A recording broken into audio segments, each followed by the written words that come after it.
Oke, bismillahirrahmanirrahim. Mari kita mulai lagi menjawab beberapa pertanyaan yang udah masuk ya, teman-teman semua. Jadi ini ada pertanyaan, ada orang yang moodnya swing banget katanya ya.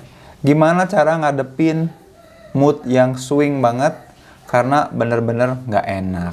Jadi gini, teman-teman mesti paham dulu. Jadi saya punya kelas yang namanya Aku dan Perasaanku, itu bantu kita untuk mengelola afeksi kita ya, baik itu kemudian emosi, perasaan, atau mood. Salah satunya kemudian ngejelasin di situ apa bedanya kemudian emosi, perasaan, dan juga mood ya. Nah gitu. Kalau kemudian mood itu ngaruh sama kerjaan dan aktivitas kita, biasanya sama keseharian dan kebiasaan, itu mood ya. Kalau emosi itu cara cepat kita dalam merespon kejadian atau situasi, itu namanya emosi. Jadi tiba-tiba disenggol orang, kita marah. Nah, ngerespon disenggolnya itu namanya emosi. Tapi kalau mood itu kebiasaan. Nah, sebetulnya yang mood itu, yang swing itu bukan mood, tapi sebetulnya emosi gitu ya.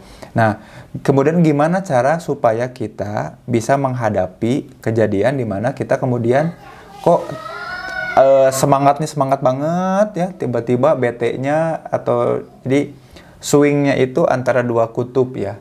Satu kutub yang disebut dengan kutub sangat semangat atau mania. Satu lagi kutubnya yang namanya kutub depresi. Jadi yang satu energinya berlebih, yang satunya lagi energinya nggak ada sama sekali. Jadi ibarat baterai, emosi kita, afeksi kita tuh ngasih energi ya.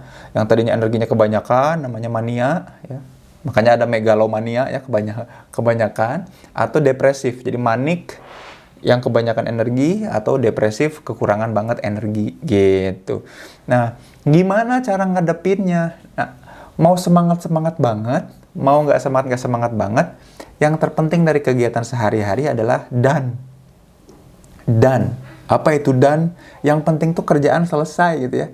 Jadi kalau teman-teman nih nanya ke saya, Kang, gimana ya kemudian supaya mood swing ini nggak ngaruh, atau tips bagaimana supaya tetap semangat? Justru pertanyaannya, kita butuh semangat tuh untuk apa? Ya supaya lebih cepat ngerjainnya kan. Jadi gini, hal-hal yang kita kerjain itu yang terpenting itu bukan sambil semangat atau sambil malas. Yang penting done, yang penting selesai. Jadi contoh gini, kalau kita diminta ngerjain tugas, deadline-nya besok, oke. Yang penting apa? Apakah ngerjainnya sambil semangat? Apakah ngerjainnya sambil malas?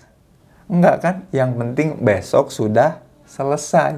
Jadi mau sambil moodnya depresif atau moodnya mania, yang penting selesai. Nah, makanya bangun kondisi, situasi, environment di mana kita yang terpenting adalah task atau tugasnya itu done.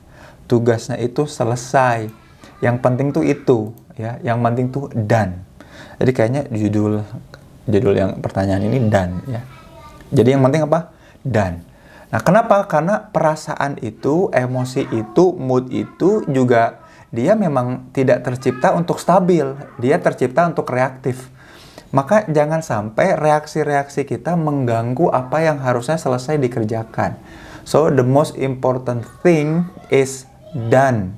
Yang penting selesai ya. Yang penting apa? Ulang lagi. Done.